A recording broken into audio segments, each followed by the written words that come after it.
ನಮಸ್ಕಾರ, ನೀವು ನೋಡ್ತಾ ಇದ್ದೀರಾ ನಮ್ಮ ವಿಜಯ ನ್ಯೂಸ್. ನಾನು ಶಶಿಕಲಾ. ವೀಕ್ಷಕರೇ, ನಮ್ಮೆಲ್ಲರ ಮನೆಗಳಲ್ಲಿ ಹಲ್ಲಿಗಳು ಆಗಾಗ ಓಡಾಡ್ತಾ ಇರುತ್ತೆ. ಬೇಸಿಗೆಯಲ್ಲಿ ಇದರ ಕಾಟ ಅಂತೂ ಸಿಕ್ಕಾಪಟ್ಟೆ ಜಾಸ್ತಿ ಅಂತಲೇ ಹೇಳ್ಬೋದು. ಈ ಹಲ್ಲಿಗಳನ್ನ ನೋಡಿದ್ರೆ ನಮ್ಗೊಂಥರ ಭಯ ಅನ್ಸುತ್ತೆ. ಅವುಗಳನ್ನ ಓಡಿಸೋದಂತೂ ತುಂಬಾನೇ ಕಷ್ಟ ಅಂತ ಹೇಳ್ಬೋದು. ಆದ್ರೆ ಇಲ್ಲಿ ಒಂದು ಮಾತನ್ನ ಹೇಳಲೇಬೇಕು. ಎಷ್ಟೋ ಜನ ಅಂದ್ಕೊಳ್ತೀವಿ, ಹಲ್ಲಿ ಏನಾದ್ರೂ ಊಟದಲ್ಲಿ ಸಿಕ್ಕಿದ್ರೆ ಅಥವಾ ಹಲ್ಲಿ ಏನಾದ್ರೂ ಊಟದಲ್ಲಿ ಬಿದ್ರೆ, ಹಲ್ಲಿ ಬಿದ್ದಿರುವಂತಹ ಆಹಾರವನ್ನ ಸೇವನೆ ಮಾಡಿದ್ರೆ ನಾವು ಸತ್ತು ಹೋಗ್ತೀವಿ ಅನ್ನೋ ಮಾತು ಕೂಡ ವಾಡಿಕೆಯಲ್ಲಿದೆ. ಆದ್ರೆ ಇದು ನಿಜಕ್ಕೂ ಸತ್ಯನಾ ಅನ್ನೋದ್ರ ಬಗ್ಗೆ ಉತ್ತರವನ್ನ ನಾನು ನಿಮ್ಗೆ ತಿಳಿಸ್ತಾ ಇದ್ದೀನಿ. ನಿಜಕ್ಕೂ ಹಲ್ಲಿ ಬಿದ್ದ ಆಹಾರವನ್ನ ತಿಂದ್ರೆ ಸಾಯ್ತೀವಾ? ಸಾಮಾನ್ಯವಾಗಿ ನಮ್ಮಲ್ಲಿರುವಂತಹ ನಂಬಿಕೆ ಏನಂದ್ರೆ, ಅಪ್ಪಿತಪ್ಪಿ ಹಲ್ಲಿ ಏನಾದ್ರೂ ನಮ್ಮ ಆಹಾರದಲ್ಲಿ ಬಿದ್ರೆ ಆ ಆಹಾರ ತಿನ್ನಲು ಯೋಗ್ಯವಾದದ್ದಲ್ಲ, ಅಂದ್ರೆ ಒಳ್ಳೇದಲ್ಲ ಅಂತ. ಅದು ವಿಷಕಾರಿ, ತುಂಬಾ ವಿಷಪೂರಿತವಾದದ್ದು ಅಂತ ಯೋಚನೆ ಮಾಡ್ತೀವಿ.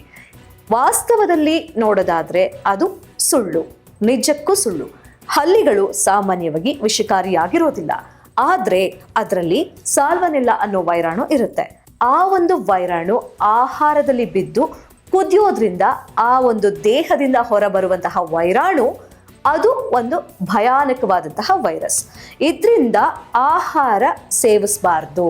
ಎಸ್, ಹಲ್ಲಿಯಲ್ಲಿ ವಿಷಪೂರಿತ ಅಲ್ಲ, ಹಲ್ಲಿಯಲ್ಲಿ ಉಲ್ಬಣಗೊಳ್ತಕ್ಕಂತಹ ವೈರಾಣು ಅದು ವಿಷಪೂರಿತವಾಗಿರುತ್ತೆ. ಹಲ್ಲಿಗಳಿಗೆ ಸಂಬಂಧಪಟ್ಟಂತಹ ಕೆಲವೊಂದು ಮಾಹಿತಿ ಈಗ ನಾನು ನಿಮ್ಗೆ ತಿಳಿಸ್ತಾ ಇದ್ದೀನಿ. ಹಲ್ಲಿಗಳು ಸಾಮಾನ್ಯವಾಗಿ ವಿಷಕಾರಿ ಅಲ್ವೇ ಅಲ್ಲ, ಅವುಗಳ ಚರ್ಮದಿಂದ ವಿಷ ಬಿಡುಗಡೆಯಾಗುತ್ತಷ್ಟೆ. ಆದ್ರೆ ಹಲ್ಲಿಗಳು ತಮ್ಮ ದೇಹದಲ್ಲಿ ಬ್ಯಾಕ್ಟೀರಿಯಾವನ್ನ ಹೊತ್ತೊಯ್ಯಬಹುದು. ಅದು ಆಹಾರದ ಮೂಲಕ ಮನುಷ್ಯರಿಗೆ ಸೋಂಕು ತಗಲುತ್ತೆ ಅಂತ ಹೇಳ್ಬೋದು.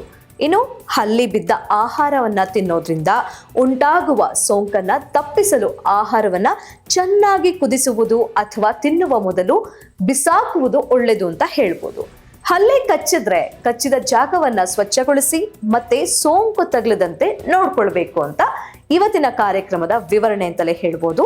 ಮತ್ತೊಂದು ವಿಚಾರ, ಈ ಒಂದು ಹಲ್ಲಿ ಏನಾದ್ರೂ ಆಹಾರದಲ್ಲಿ ಬಿದ್ದಿದ ತಕ್ಷಣ ಅಯ್ಯೋ ಆಹಾರ ವಿಷಪೂರಿತ ಆಯ್ತು ಅನ್ನೋದನ್ನ ದಯವಿಟ್ಟು ತಲೆಯಿಂದ ತೆಗೆದು ಹಾಕಿ. ಹಲ್ಲಿ ಯಾವುದೇ ಕಾರಣಕ್ಕೂ ವಿಷಕಾರಿ ಪ್ರಾಣಿ ಅಲ್ವೇ ಅಲ್ಲ, ಅದರ ದೇಹದಲ್ಲಿ ಇರ್ತಕ್ಕಂತಹ ವೈರಾಣು ವಿಷಕಾರಿಯಾಗಿರುತ್ತೆ.